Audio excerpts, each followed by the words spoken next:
Assalamualaikum warahmatullahi wabarakatuh.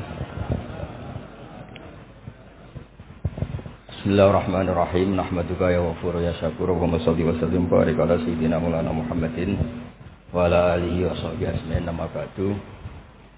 Pengersa para alim alamah, para kasepuhan, para kiai ingkang sangat kula hormati. Utamanipun Kyai Haji Ahmad Mustofa Bisri dan keluarga, wonten Gus Yahya, Gus Menteri dan Kyai sepuh, wonten penantang kula fikih Kyai Marzuki. Mboten nantang. Iki Malang mboten niku. Terus kapan-kapan struktural pengurus NU niku piyambake Suriah mawon ampun tanfidiyah. Nggih kula memang dari awal kepengin takzim teng Mbah Mus, kula mboten biasa pidato lami kados Kyai Marzuki. Kula 20 menit. Ngeten nggih. Jadi fikih kita niku fikih Syafi'i. Imam Syafi'i itu ngaos kalian Imam Malik. Ngaos usul fikih kalian Muhammad bin Hasan Asy-Syaibani, muridipun Abu Hanifah. Niki penting kersane sanad terjaga. Teng mriki riyen wonten Ki Bisri, murid saking Ki Khalil Harun. Ki Khalil Harun keluarga sarang, muridipun kakake namine Umar Harun. Riyen alim-alime Ki Sarang sawise angkatipun Mbah Ghazali, angkatanipun Mbah Ghazali Ki Umar Harun, termasuk guru-gurunipun Mbah Dowi, gurunipun Mbah Muhaimin. Santen keluarga kula Lasem nate ngaos Mbah Umar Harun, termasuk buyut kula kandung namanya Mbah Dimyati. Lalu ini alhamdulillah wau Kyai Marzuki mun panjang lebar nerangno fikih. Dan alhamdulillah tuduhannya selalu gak sah. Nggih. Kula matur alih Gus Samtong, Kyai Marzuki senane gak ngesano sembelian, kula bagian sing ngesano. Karena kalau ndak ada khilaf itu kasihan umat. Kalau umat ini tidak ada khilaf itu jadi repot. Sebab itu teng pondok-pondok diajarkan kitab namanya Mizan Kubro, wonten kitab Qalyubi Umairah. Itu logika yang dibangun itu kecuali mut'ah. Kalau mut'ah itu kita sepakat haram semua. Karena kalau kamu tidak mengharamkan malah kemecertok kepingin. Jadi haram mawon. Ngeten kalau logika yang di kitab Mahali. Ini kitab kesukaan keluarga sarang. Di Dualiyah pasti diajarkan kitab Mahali. Misalnya dzabihah atau masalah salam, masalah sujud, itu mesti ada kaul awal, kaul tsani, kaul tsalits. Dan itu ada pandangan yang nggak bisa dibantah. Misalnya sujud itu ya normalnya ya umur itu an asjuda ala sabati azumin. Saya diperintah Nabi ini sujud melibatkan 7 anggota, al jabhah wal yaden wal rukbaten wal qadamen. Sudah 7 kan? Tapi Imam Syafi'i itu sempat ngeper itu ya mulai ragu. Wayah tamilu kata beliau, ikhtimal juga yang syarat pokok itu jabhah. Karena Nabi pernah berdoa itu sajadalaka wajhi, bukan sajadalaka wajhi wa yadi wa rubati wa qadami. Tapi saya sepakat sama Kyai Marzuki, nek sampean kemen sah mujma'alah anut Kyai Marzuki. Nek sampean kepengin dadi iki sing apian anut kula. Kula baleni nek kepengin mesti sah niku anut Kyai Marzuki. Nek aku dadi kiai apian anut kula. Kiai apian kuwi model dongane Allahumma illam akun ahlan an ablugha rahmataka fa rahmatuka ahlun an tablughun. Karena kalau fikih ini tidak dikhilafkan, apalagi kalau kita ngaji Sawi, tafsir Sawi. Itu Jalalain dikarang oleh orang Syafi'i tapi disarai oleh orang apa? Al-Maliki. Itu sudut pandangnya luas sekali. Saya ulang lagi, sudut pandangnya luas sekali. Dan kita misalnya semua di sini termasuk Mbah Mus, sanadnya itu sama. Karena hinduan di sini itu akhirnya kita ngambil Mbah Hasyim. Mbah Hasyim sejarah yang mudah ditulis niku ngaos kalian Kyai Mahfud Termas. Kyai Mahfud niku riyen ngaos kalian Shahibul I'anah Said Abi Bakar Sato. Wau Kyai Fakih Miftah niku keluarga saking Mbah Mas Kumambang niku riyen nggih radi rivale Kyai Hasyim. Terus Kyai Fakih niku penentang Mbah Hasyim dalam bab kentongan. Terus sing Mbah Hasyim nate berpikir harame kentongan, sing Mbah Fakih bilang kentongan niku napa? halal. Padahal itu roh Islam kalian wakil satu. Ya akhirnya nggih lucu. Cerita yang beredar sing terkenal riyen keluarga mriki nggih ngaos teng Mbah Dimyati Termas, adik ibu Nggih Mahfud. Niku cerita yang terkenal itu Ki Hasyim mau rawuh ke Termas, semua kentongan disembunyikan termasuk beduk. Mbah Hasyim sempat GR, wah bagus anut mazhabku. Setelah jagungan sama Ki Dimyati, adiknya Ki Mahfud, santri yang lugu itu matur, "Mbah, kentong beduk sudah disimpan, aman." Ternyata bodon-bodonan tok untuk menghormati napa? Mbah Hasyim. Lalu karena logika yang dibangun itu orang seneng Mbah Fakih Mas Kumambang. Niku senajan to NU lah gitu tetep ngaku kentong. Ki Fakih itu mboten trima nak kentong itu disamakan dengan nakusun Nasara, kentongnya tiang Nasrani. Karena fungsinya niku tiang kebakaran nggih kentongan, tiang banjir nggih napa? Kentongan. Jadi tidak identik untuk manggil orang ke napa? Biak atau ke kanisahnya orang Nasrani. Jadi kunane kuno, khilaf itu harus kita jaga. Ya saya ulang lagi, khilaf ini harus kita jaga. Ikhtilaful a'immah napa? Rahmah. Tapi tadi basisnya harus ngaji. Dulu itu ya orang sholat jenazah itu ya normal. Jenazahnya di depan, yang nyolati ya di timurnya berarti kalau di Indonesia. Lalu ya ada saja yang usil, itu syarat sah apa adat? Ya ada ulama yang mungkin di kasus Mbah Marzuki syarat sah. Terus ditakoki, "Lah nek salat dhaif piye? Mayit ning Surabaya salat dhaif wong Rembang." Akhirnya mulai ngepeh. Yang syarat di depan tuh imam bukan jenazah. Akhirnya ya wong akeh. Wong akeh ya tiyang kathah terus. Ya nek jenazah ana ning Arab, nek jenazah ana ning Gurilah. Lah itu kan logika fikihnya kacau. Kacaunya itu ya itu syarat sah apa syarat adat? Artinya kata wajadna salafan wa khalafan.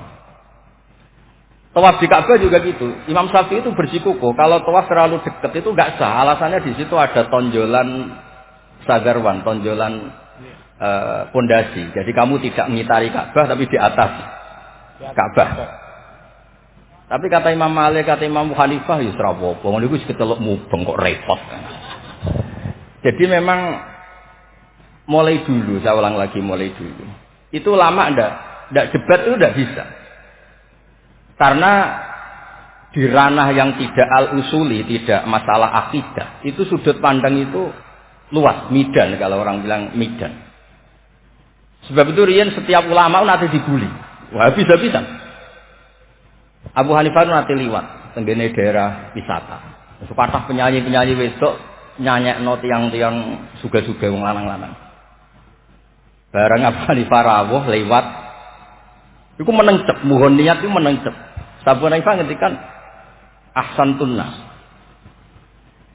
Terus imam yang rival beliau, Ibnu Abi Layla itu rival beliau. Suatu saat ada masalah di pengadilan, Abu Hanifah jadi saksi. Kamu tidak sah jadi saksi. Karena ketika melihat penyanyi-penyanyi, kamu bilang ahsantun, kamu bagus. Kalian semua bagus. Itu tidak sah. Masa kiai kok melegalkan penyanyi-penyanyi cewek, penyanyi-penyanyi putri. Kata Abu Hanifah, saya bilang gitu itu ketika diam apa ketika nyanyi? Ketika diam. Lah ya maksud saya pas diam itu bukan pas nyanyi. Jadi mulai dulu itu kiai itu dicari celah salahnya. Dan itu seni jadi kiai. Jadi kalau tidak ada orang yang menyalahkan itu mungkin nggih kirang cerdas. Lalu kalau matur ke Samtong, kowe kudu khilaf mek Gus Ulil, soalnya mantu-mantu saingan lah. Semua saingan rebut-rebut warisan nopo les pokoknya saingan. Ya maksudnya warisan kiai kan yo ilmu betul. Karena kalau enggak saingan itu terus napa gak mutu. Oh kan kula matur Gus Ulil, jenengan pun ngorek isi terus kali-kali ngorek fikih. Nek ngorek isi aku enak wae yang bagi nek fikih kan ya jibu alika. Jadi tersangka, baru kayak jadi tersangka itu terus kuat. Kula nu senengane maca fikih. Karena dengan baca fikih itu orang menjadi terkhitabi oleh Allah Taala. Nek sampean maca tasawuf untuk fasilitas, dosa gede di sepuro. Wis dosa kaya apa delok raine Pak Marzuki sepuro, ora raine iku tasawuf. Fikih boten. Oh, fikih itu ekstrem. Dunia ora iso diwaris, dunia utang dibayar, termasuk utang haji ning Allah Taala. Wis pokoke ditersangkakan, tiang niku ditersangkakan. Ora kober. Benten nak ngaji tasawuf. Makanya terus kula niku nak sakniki kan tasawuf itu beredar di mana? Wah, ora susah. Iku golek para pangeran, golek terapi. Karena kula niku suwering, Gus kula nyuwun ngaji hikam. Takrib ya takrib. Mboten Gus hikam. Maksudnya piye karena terus ayem lho kan dadi gampang kabeh. Nak fikih kados Pak Marzuki mau takbir di audit. Opo wis salah. Lah ana sapa mboten guyu-guyu eling pangeran iso wali kan penak. Fikih niku repot muni Allahu Akbar kepanjangan A niku nggih salah. Allahu Akbar itu salah, itu jadi istifham. Berarti maknanya apakah Allah itu maha besar. Tapi nak cara kula iku sing maknane istifham Pak Marzuki sing maca dhewe iku maksude ya Allah Akbar Allah maha besar. Wong sing maca dhewe kok sing maknane. Jadi niki tapi kena mesti kepengen sanut Pak Marzuki. Tapi wae nak kepengen dadi kiai apian anut kula. Kula niku saking senenge kalian umat Rasulullah sallallahu alaihi wasallam, saking senenge. Niku kitab mazhab apa saja kula waos. Untuk supaya wong Indonesia iku ya ono sae lah. Wong-wong dia ya darani rasalah nggih. Ono tak golek-golekno. Wes golek-golekno. Nanti mungkin Pak Marzuki nyari masalah warid sama maur. Itu di antara kelebihan Imam Ghazali. Awal ngarang Ihya itu di bab Thaharah. Di bab Al-Muzal wal Muzalbah. Itu di antaranya beliau tidak membedakan antara air dikucurkan sama air nasis baina ijanatin biama wa baina iradil ma. Termasuk enggak bedakan masalah kulate. Sudah sadar termasuk. Karena yo repot. Terus ampun maos yo. Terus kula niku alhamdulillah kula niku diundang pengajian umum nak mboten wong sepuh nggih mboten purun.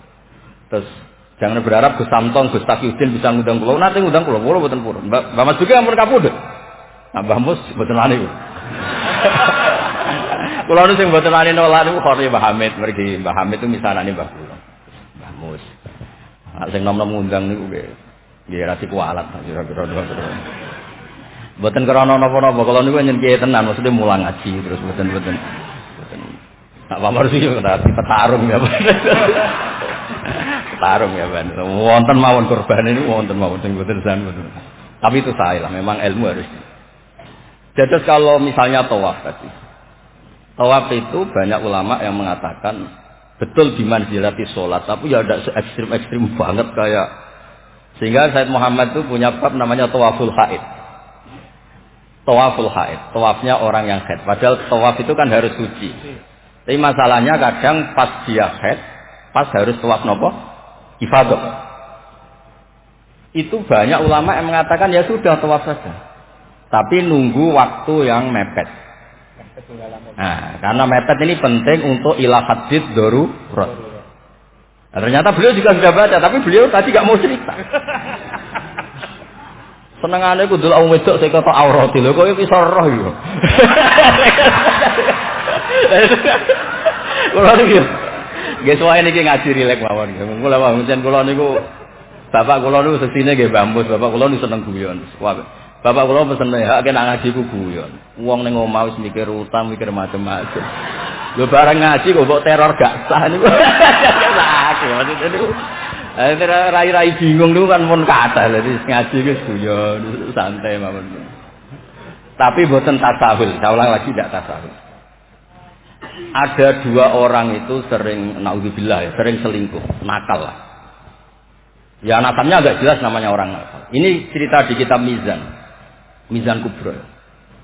Setelah dengar kabar orang itu sampai datang ke Rasulullah. Ya Rasulullah kita berdua ini sudah nikah. Itu Nabi jawabnya itu qad kharaja min sifahin ila nikahin. Ini sudah keluar dari status perzinaan menuju apa? Nikah. Dan Nabi tidak bahas masa lalunya. Sehingga dalam tradisi Jawa itu di fikih wali itu anut Syafi'i, tapi orang ngungkit itu anut Hanafi. Maksudnya gini, produk putri yang tidak dari nikah sah itu kan tidak bisa intisab ke bapaknya. Jadi di bab ini anut Syafi'i, si bapak ilegal ini tidak sah jadi apa? Wali. Tapi mengapresiasi nikah, bagaimanapun itu cara keluar dari sifat, keluar dari status perzinahan. Satu-satunya cara misalnya gini, hari Ahad itu masih selingkuh, sekali malam Senin itu nikah, berarti status baiknya adalah qad kharaja min sifahin ila nikah. Jadi ilmu itu banyak dan sudut pandang itu banyak. Karena ya tadi, fikih itu masalah furu'iyah. Ada ulama yang agak kritis tapi ya gimana gitu. Misalnya begini. Pelanggaran tertentu itu sanksinya itqu raqabah, memerdekakan budak. Kalau tidak bisa lagi begini. Terakhir puasa 2 bulan. Nah ulama ini ngerti si pelanggar ini raja kaya raya. Tujuan sanksi itu kan memperberat. Kalau disuruh merdekakan budak gampang sekali karena dia orang kaya, maka sanksinya langsung disuruh puasa 2 bulan. Alasannya yang namanya sanksi itu yang kira-kira orangnya itu kapok. Ini kalau sekedar terkait uang, itqu raqabah itu gampang sekali. Apalagi kalau misalnya mun ngantem mriku mawon ben gak kulino ngaji mangan pun. Salah lagi, misalnya di kafaratul qatli yang khotok atau kafaratul yamin. Kafaratu tamu asharati masakina seterusnya atau apa sajalah. Kan biasanya kafarah itu sosial dulu. Saya ulang lagi, biasanya kafarah itu sosial dulu, merdekakan budak. Jadi budak itu kan tidak enak betul. Jadi budaknya kiai aja gak enak, apalagi budaknya orang gak soleh itu tidak enak betul jadi budak. Sehingga semangat Islam semua kafarah itu bentuknya itu itqu raqabah. Tapi si raja ini kaya raya, kalau disuruh merdekakan budak atau ngasih makan 10 orang miskin, etam itu mudah sekali. Sanksinya puasa saja biar kapok. Karena dia cara pandang tujuan sanksi itu bikin kapok. Agak masuk akal. Tapi banyak ulama yang cara pandang ini ada jumlah muqtadidah sedikit. Saya dulu sering sowan Mbah Mus, yang paling saya kenang itu nasihat ini. Nak jare badolah. Wong loro, nak ra wali yo sering nyetel radio. Jadi pilih aja itu kalau instingnya tidak insting wali ya pengalaman, apa? Karena fatwa fikih itu butuh tajribah, butuh pengalaman. Begini. Merdekakan budak itu bagus, menguntungkan yang dimerdekakan. Enggak penting yang merdekakan ini mudah apa enggak. Semangat Islam itu menguntungkan orang lain ini enggak penting. Saya ulang lagi ya.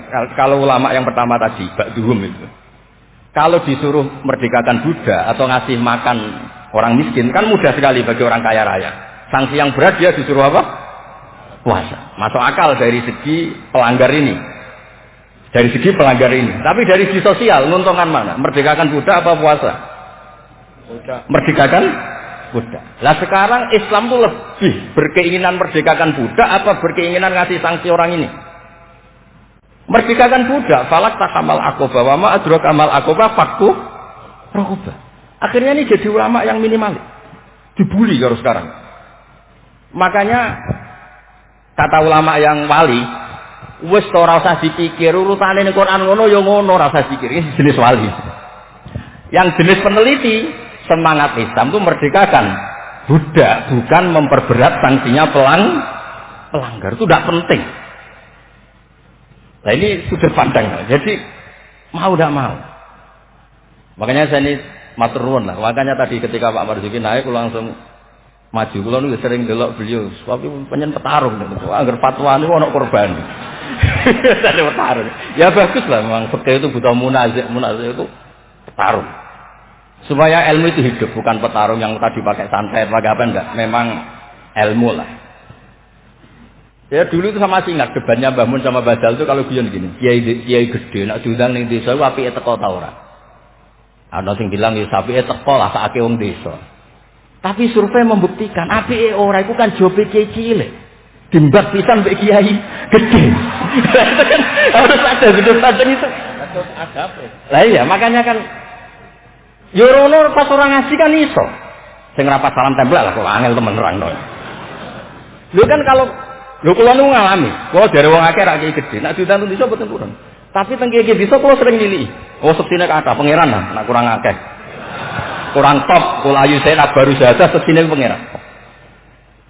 Kula sering niliki kiai desa, kula tiliki. Termasuk nyun sewu kadang kula betani terjemah UI, kula sukani Ibris, kula sukani kitab-kitab akidah Mbah Sakur akidah. Karena tadi, nek aku teko Muludan ning desa, kas musolae muk piro. Terus digo nyangoni kiai ketua Tamsir Jawa Timur. Wah, iku ngentekno kotak yakin. Iku ra merakyat iku. Lah nek alasane tawadhu istiliki pas ora ono salam tempel. Istiliki diaturi. Mboten iki mboten sok-sokan suci mboten iki cerita mawon. Artinya sudut pandang itu selalu ada. Kula cerita bolak-balik. Kula nate diundang manajemen mboten teko. Tujuan kula ya kiai cilik mangan daging arang-arang terus aku teko. Tenan kula mboten teko, ketemu kiai sing teko. Matur nuwun Gus gak teko. Aduh aku gak lakon katanya. Aduh aku gak lakon. Loh kalau saya datang jatah saya ketemu sampel mesti teng kula. Biambake untuk suwiran-suwiran niku. Lah maksudnya niku ijtihad. Jadi ijtihad itu mau ndak mau. Mane kula niku sirine kenapa kula diganggu sipul ora teko wis Pak Marzuki wae niku aja Pak Marzuki. Dan kedah mikir. Karena memang ini ranah ijtihad. Saya ulang lagi ranah. Saya berkali-kali bilang. Ijtihad itu sudut pandangnya itu banyak. Ada orang saking senengnya Nabi itu sowan Nabi terus ingin melihat wajahnya Nabi. Itu bagus namanya kangen ya sowan. Banyak juga sahabatnya enggak mau sowan, alasannya ganggu. Lho kok seneng Nabi duwe keluarga, gak ada istri, gak ada cucu, amen mbok sowani terus kapan ngurus keluargane. Banyak juga. Ada sahabat yang suka melihat wajahnya Nabi sehingga kalau sifli wajah Rasulullah secara fasih bisa nerangkan. Ada yang ditanya sifli wajah Rasulullah langsung nangis. Saya ini tidak pernah melihat wajahnya Nabi, tapi Anda kan sahabat. Saking takzim saya tidak berani menatap muka Rasulullah sallallahu alaihi wasallam.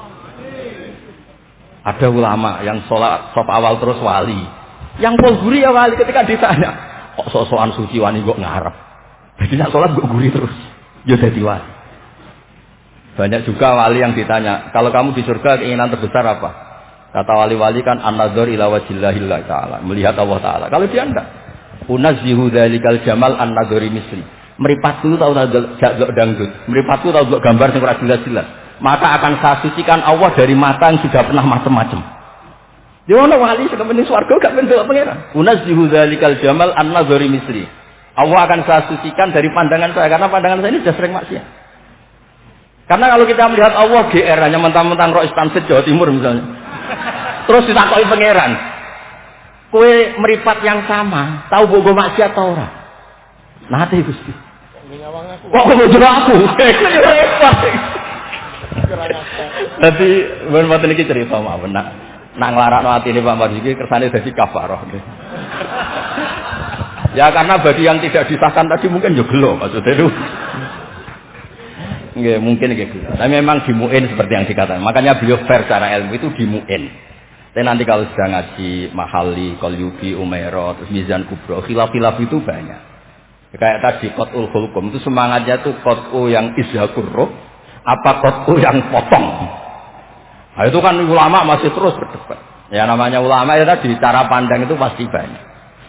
Makanya kenapa itu ada khilaf. Bahkan semua muridnya imam itu akhirnya mengkhilafi gurunya. Fa'inna Ahmad niku muridnya Imam Syafi'i, tapi khalafa Syafi'iyan. Wa Syafi'i muridnya Malik, akhirnya khalafa Malikah. Kenapa menjadi khilaf? Karena sausé jangan-angan itu nggih. Misalnya Jumatan. Jumatan itu cara jenengan itu kan harus orang 40 syarat sah. Tapi pertanyaannya, kampung situ yang mau Jumatan baru 20 kok disuruh berapa? 40. 40. Wong sing gelem Jumatan mau 20 dikongkon pinten? 40. Jadi sudut pandang itu terus kenapa kok 40?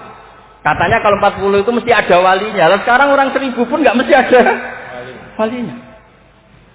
Terus kedua, dikatakan 40 itu mesti jam'un kelompok. Lah 12, 20 juga sudah bisa disebut apa? Jam'un sudah dikatakan kelompok. Mulane kula nate Jumatan teng pedalaman Purwodadi. Kula riyen sering ngebis teng Jogja lewat Pati ngidul. Pas wae Jumatan niku tiangnya namung 6 napa 12. Santri kula niku tamat MJS Sarang. Ya baik ada kula mboten. Jenengan mboten ada juga. Niku maca Fatihah ya Pak Marzuki. Niku kaya wong ape kelahiran niku mboten bolak-balik. Wis wates perjuangan terus. Aku ngomong ngene, aku sing menungso ora mentolo ora ngesahno apa meneh pangeran. Mergo maca Fatihah. Wis dinas perjuangan. Kaya wong ape kelahiran. Aku nak pi ade Allahu arhamu minni.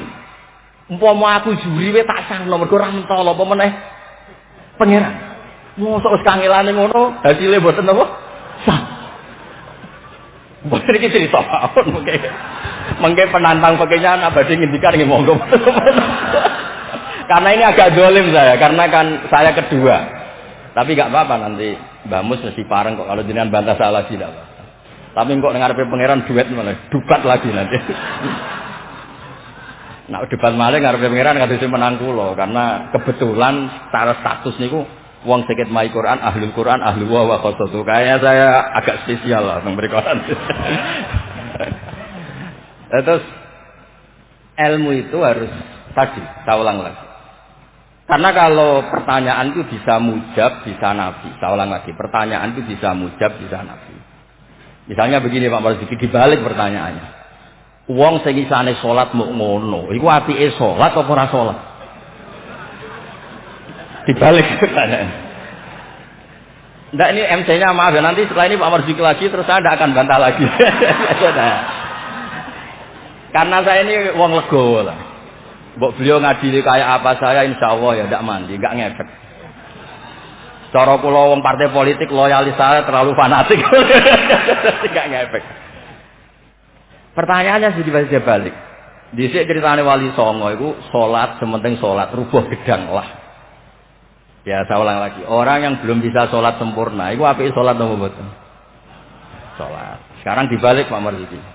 Orang yang baca Fatihah tidak benar, kita bisa mentakhrik cari solusi. Anggap saja itu wiridan. Kalau Fatihah kan wajib pakai tajwid. Tapi kalau dianggap kalimah thayyibah, kan kalau orang nggak mau Fatihah kan penggantinya itu nggak niat mau Quran. Nggak niat mau Quran. Setuju nggih? Dihitung aurat mawon pengganti Fatihah sehingga ada harus pakai apa? Tajwid. Maksudnya kalau ini punya nyapian, mau tak golek-golek no. Tapi ampun mutah loh, kalau mutah mang kalau sepakat lah. Kalau yang ngoten-ngoten niku pun aku niku apian, mun bab ngoten niku apian. Kula niku sinau niku tenanan, kula nak sinau nganti nangis. Lha kula niku nyuwun sewu niku mboten sombong. Saya itu di rumah, takokno tangga-tangga kula. Ku nak mangan nggih sithik, pakaian nggih sederhana. Kula niku isin sampeyan ketemu pangeran gara-gara kecelok wong alim, salami templek diciumi tangan terus sampeyan nak takoki pangeran. Nang iku tok hasile. Kula niku gadah anak saking bapak. Bapak nanti gawe Pak Hamid Pasuruan. Kan Pak Hamid itu sepupunya mbah saya dari keluarga Lasem. Ketika beliau dihormati sedemikian rupa oleh banyak orang itu, lho cung aku saleh, nggo salehku dhewe ngadepi pangeran kok untuk donya iku hisabe rak repot. Makanya terus Mbah Hamid ngomong ketika ibu wong dikekekno, ben hisabe ku ringan. Lah kula nggih ngoten sakniki ngalami wong hormat sedemikian hormat. Tadi kula niku bangun pondok iku ora niat pondok kula ben gedhe, ngirangi dosa. Mergo wong nyumbang iki rada kacau, nak 1 juta niki pondok Gus jenengan 1 juta. Cara 1 juta sing kula pribadi mungkin nggih polah mun nyimpen tiyang kathah wau cara par. Wong nyumbang iki rada suudon mek kiai niki 1 juta Pak Marzuki pondok nggih jenengan 1 juta. Cara diwalik nggih wau ngabsen rodo sing makmum wau cara beli. Jadi wong nyumbang itu alhamdulillah ora dinakalan niku. Lah akhirnya untuk mengkafaro itu ya kudu dibangun wong pesene kan nggih napa? Pondok. Jadi mulane sirrul ulama, rahasiane ulama itu bangun pondok pancen ngilangi dosa. Wong pancen kan nganggo pondok. Lah nek simpen kan suatu saat kamu tergoda. Gua ayo apa-apa ya bener gitu. Nah, terus menyangkut tadi yang madhep ngalor tadi Mbak Marzuki.